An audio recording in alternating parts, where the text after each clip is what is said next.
What's up, guys? Welcome back to Newswave. So yesterday, Nintendo did drop a major update for the Switch and the Legend of Zelda Tears of the Kingdom, showing that the Switch just continues to roll along and that the Legend of Zelda is basically unstoppable now. We'll go over all of that, though, here today. Also, we are going to be talking about a feature for the Nintendo 64 that was thought of to be impossible to pull off on real hardware, at least until somebody did a couple of weeks ago. And we'll also be taking a look at a massive launch for Baldur's Gate 3 that basically crashed Steam. Guys, if you enjoy these videos, make sure you hit that like button, helps out a ton. And if you're new here to the Spawnwave channel, make sure you subscribe down below. We're gonna start today with a game announcement that's basically expected for QuakeCon next week. Remember, that takes place starting August 10th, and we've had some fun announcements at QuakeCon for older Doom games, or like Quake. That was a pretty cool one to see. Well, how about Quake 2 Remastered? This was posted up over on D-Lab, where they had the scoop for this one.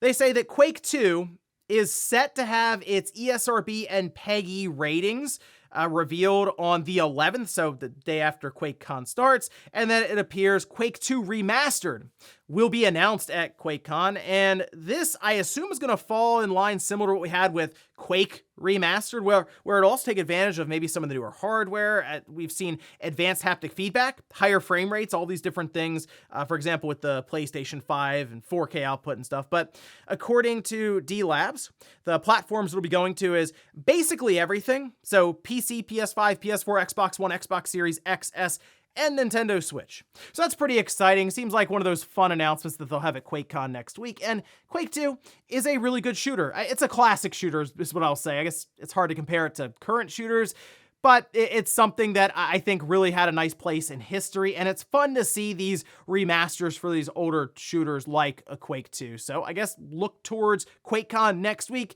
for the official announcement, and probably the shadow drop. It should be fun. Also, we did have an impromptu extended look at Assassin's Creed Jade. This is the mobile version of Assassin's Creed, and we got to look at it through about 2 hours of leaked footage online. I can't show you the leaked footage because Ubisoft will come find me at this point, but I can show you like Assassin's Creed Valhalla or something here and then kind of talk you through some of the footage that is pretty easy to find right now. First off, the person's user ID is plastered all over this thing. But anyway, aside from that, which I'm sure someone out there is getting a call and visit from Ubisoft right now, the game itself looks pretty good for being a mobile phone or a tablet game. Continues to remind me of really just how advanced phones have gotten to this point, because it looks like an Assassin's Creed game for the Xbox 360 or the PS3. You do have to use, obviously, the touch panel to navigate your character around, which is still not very precise. Maybe that's an advancement we can make down the road for these tablets and phones for touch interface. We'll see. But again, I was a bit surprised what we're seeing here. It actually seems like it's going to be a full-fledged Assassin's Creed game. So exciting stuff there, especially if you enjoy playing mobile games. Looks like Assassin's Creed Jade might be one of those more premium releases. Oh, and we did get the announcement for the next trial game for Nintendo Switch Online. This being Nintendo giving you about a week to just try out a game, and typically, if you like it, there's some sort of discount attached to it for the game, so you can buy it and add it to your library. We can see, though, over on Nintendo's X account, where it is Dragon Ball Fighterz. This will be available today, 10 a.m. Pacific, until August 10th, basically at midnight. And if you end up liking Dragon Ball Fighterz, it's on sale for 84% off.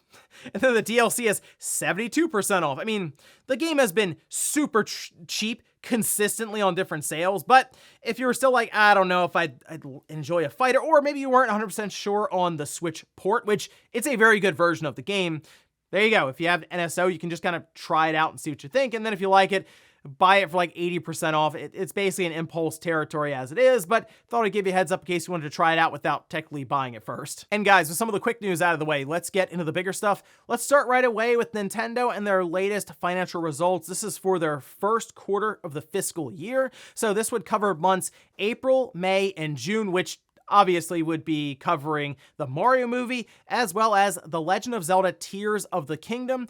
If you remember, 3 days into that game being on sale, Nintendo announced that it had already crossed 10 million units. So we were expecting a big number here, but even so, the number that they announced is still very, very impressive. First, though, let's talk about some of the very, very quick numbers, and then we'll look at the system and some of the game sales in finer detail. So let's take a look. This over on CNBC, who says that the revenue, 461.34 billion yen, or $3.2 billion, is actually exceeding expectations by quite a bit. That was at 395.4 billion yen. So yeah, Nintendo undershot with their expectations that also went alongside of the analysts. Nintendo has forecasts that analysts are now calling for them to raise, and they may do that at their next reporting. That won't be till November, though, but everyone kind of looked at this, including analysts, and thought it would come in lower. So, hey, that's a pretty good beat by Nintendo. The net profit, 181 billion yen. That's versus the 109 billion yen that was expected. So,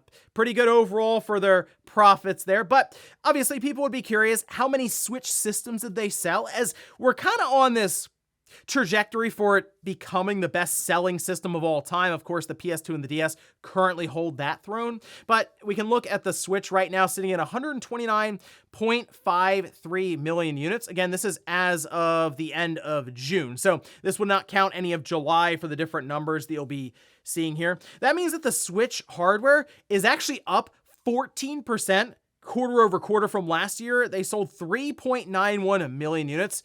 That is really impressive, considering we're in, what, the 7th year for the Switch, and it still clocked in at almost 4 million units, not during a holiday or anything like that. Just, hey, we're between April and June, we're just going to sell 4 million more systems. The Switch does still need 26 million or so to reach that PS2 DS level, and I would say probably 27 or 28 to just confidently say, yes, it's absolutely beaten out the PS2 or the DS with like the margin of error, sell through, all these different, other factors involved there. I will also point out that it appears they were down 7% year over year in the US, the Americas, and Japan is really the big sector, that big region that pushed the Switch hardware to this 14% increase year over year. So if we see any kind of slowdown in Japan, it does seem like the Switch could start to finally come down a bit. And you feel like it now crossing 30 million sold in Japan, you start to kind of run out of people to sell to, but hey, it keeps selling, so at least for now, it seems like it's in good shape. Next, let's go over to some of the software that was sold, with Mario Kart 8 Deluxe and The Legend of Zelda Tears of the Kingdom being the big stories here. Now, Mario Kart 8 Deluxe is a big story because it managed to sell 1.67 million units in those 3 months. Guys, that was like, that came out a month after the Switch did, so yeah, Mario Kart 8 Deluxe. Who needs Mario Kart 10 when this one just keeps going? That was like the second best-selling game, by the way, of the quarter for Nintendo, with the best-selling one obviously being The Legend of Zelda Tears of the Kingdom, coming in at 18.51 million sold. Now, this is Nintendo selling through to retailers. People go, okay, what's the sell-through and stuff? That was right around 15 million, but I have a strong feeling, this is just me, that probably through July and now into August, they've probably gone through the other 3 million that were on store shelves when they were prepared to report. And yes, 18.51 million sold through the end of June is incredibly impressive. Breath of the Wild, I think, sold 800,000 copies, so you can kind of see the difference there, obviously, with Tears of the Kingdom just launching in the quarter. I will be curious to see if it can pass Breath of the Wild. I know there are people who are very confident in that. I think OJ Playerson has mentioned that. I saw Jake Randall also and others kind of on X and stuff just kind of discussing it. And I will admit, I was a little hesitant to say that it absolutely will, and it could still struggle necessarily to completely jump over Breath of the Wild over the next couple of years. It really comes down to the kind of tail that this has, and I will admit, it comes down to how Nintendo will approach their next generation system, because if they have a patch and like a cross-gen update or something for Tears of the Kingdom, yeah, it probably will then pass Breath of the Wild, because Nintendo's gonna sell this thing for like the next decade then. There were some other fun bits of information in here. Nintendo did mention that they've had 116 million annual players for the year. This is basically anyone who's logged in their Switch and played a game, and they're able to obviously record that through their network services and stuff. So That's pretty impressive. 116 million annual players. They've sold 130 million Switch systems, so yeah, they've gotten quite a bit of participation out of those systems, and that's very important once again for Nintendo with their ecosystem when they go to the next system. Nintendo, don't mess this up. Backwards compatibility across the board. Okay, within 99%, Labo. Okay, 12 people are gonna be sad about that. But like for the most part, just do another Switch. Backwards compatibility, make it a bit more powerful. 4K for the docked players. You got it figured out here with this. So these kind of statistics make me think that is the path Nintendo will go. So we'll see. Also, I did enjoy seeing that Princess Peach, the game is currently under the temporary title. Princess Peach will star as the main character in a brand new game, Temp. No, that is the actual title for the game that, of course, they are expecting to come out next year alongside Luigi's Mansion and I assume Metroid Prime 4, but who knows at this point, that game. And then I guess on some sadder news, it does appear that Advanced Wars was not able to hit 1 million units sold, as it just wasn't reported at all. Now, there was one last thing I wanted to point out, since we had discussed some of the reports around Nintendo's next system using an LCD, and people were like cutting costs on that. Does that really make sense necessarily? Well, in this financial report from this previous quarter, Nintendo did note that the Switch OLED, which is $350 versus the red box Switch that's $300, they sold many more OLED systems they did last year this time, and they noted that their profit margin was actually the same, even though their software sales were much higher with Tears of the Kingdom, obviously.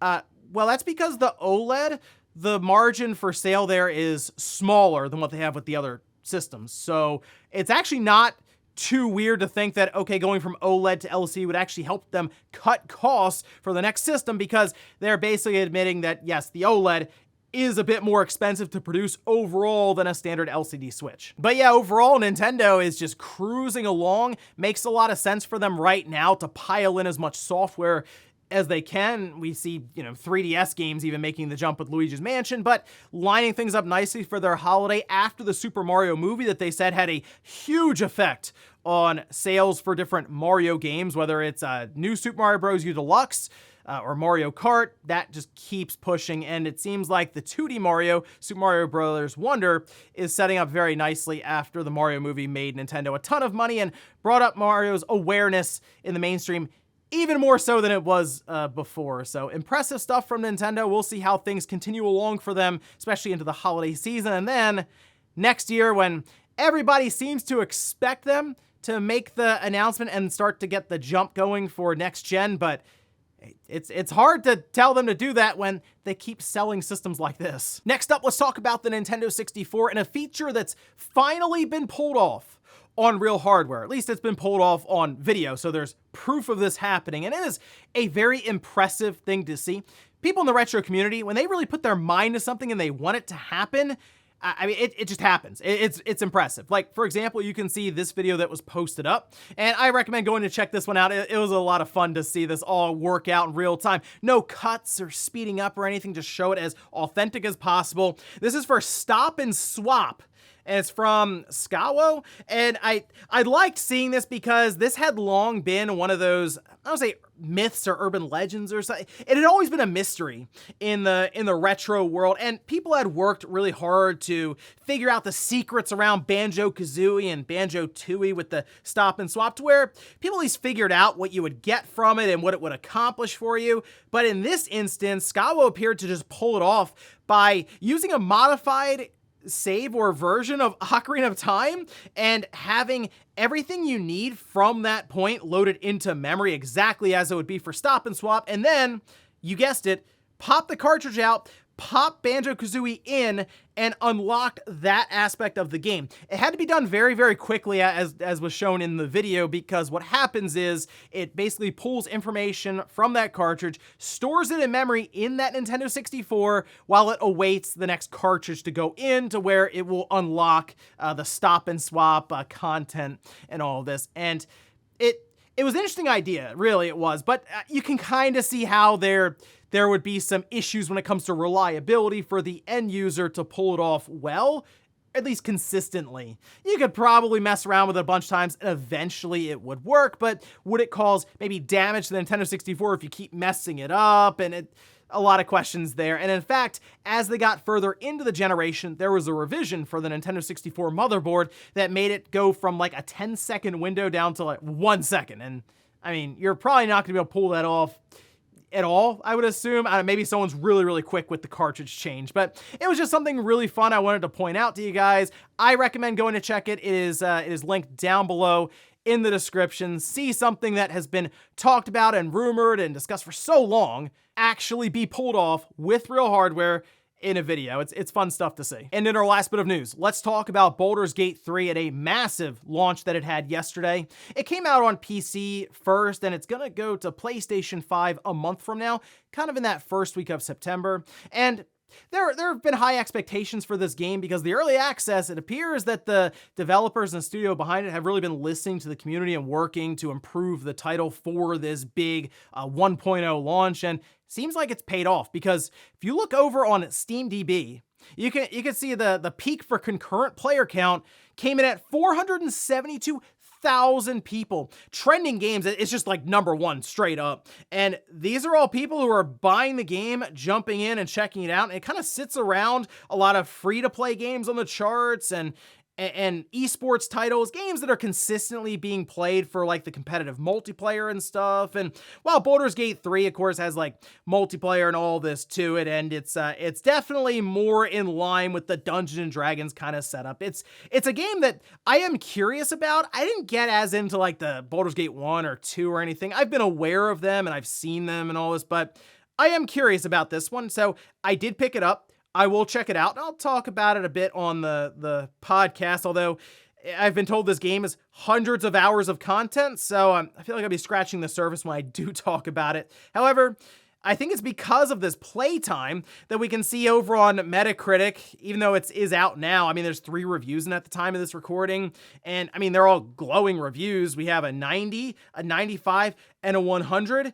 And the 100 is just Baldur's Gate 3 is a fine contender for one of the best video game RPGs ever made. So we'll see how things continue to roll along for Baldur's Gate 3, sure, on the Steam charts, but also when it comes to reviews, because I mean, can you rule something like this out for a potential Game of the Year candidate if it ends up there in like the mid to low 90s? I don't think so. So it'll be something to keep an eye on there as more reviews do come in. And as I said, I'll check it out and I'll go in with an open mind and see what I think about it, and talk about it, I'm sure, on the podcast tomorrow night. And before we go to the comment of the day, we're gonna take a look at the poll that I posted up yesterday, where I ask, do you own Zelda Tears of the Kingdom? 61% say yes, 19% say not yet, but I'm planning on getting it at some point, and then 20% say no, I'm not interested. So I figured Tears of the Kingdom would be very front-loaded. I said it would most likely be the best-selling Zelda game ever made. And I was curious if it would be able to continue that momentum and just have a really good tail for sales over time and eventually run down Breath of the Wild.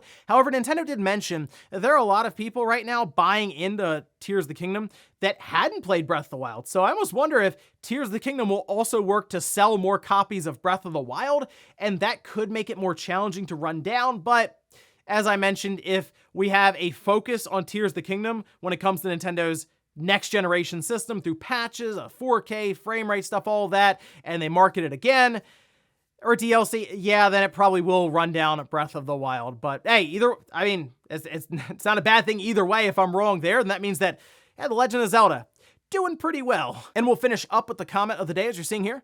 This is from Speed saying, dude, this is by far the best gaming news show channel on YouTube. Others only focus on one console or company, but here we get something of everything, which is great because even if I, for example, don't play on PC, I learn about interesting things and games that might come out on consoles at a later date. He also loves Mega Man, which is always a plus. Okay, just for that, I will give you some good Mega Man news, all right? Take a look. This is over on X, all right? This is from Genki, who points out the top 10 best-selling Capcom game series, right? You can see Mega Man is in there at 40 million. You know what's really interesting about this? Through the update that Capcom dropped about some of their financials, Mega Man sold 2 million copies as a franchise in that time, of course, because of the collection from Battle Network came out. You know what else sold 2 million at that time? Monster Hunter. Yeah, it means that Mega Man and Monster Hunter had about the same sales. Huh. Over that quarter. It actually wasn't too far behind Street Fighter either, and that had Street Fighter 6. It's almost like Mega Man could actually sell copies if there was a new game for, like a brand new title. So I'm looking forward to that big Mega Man announcement that it's having a crossover with Exoprimal. Good stuff. Oh, also Okami, 4 million copies sold? They keep updating that. I wonder if they have plans for something new there. I guess we'll see. And ladies and gentlemen, that's going to do it here for Newswave. If you enjoyed this video, guys, hit that like button. If not, hit the dislike. Leave comments down below about everything we talked about here today. Was Nintendo and their financial report for the Switch, which just keeps on going, and the Legend of Zelda Tears of the Kingdom. I mean, the franchise seemingly unstoppable. 18.5 million copies sold. Like a month and a half. Then also, we're at Baldur's Gate 3. Did you pick it up, and what do you think of it so far? Thanks, guys, for watching. Have a great weekend. I'll see you back here Monday morning, 8 a.m. Eastern Time for Newswave.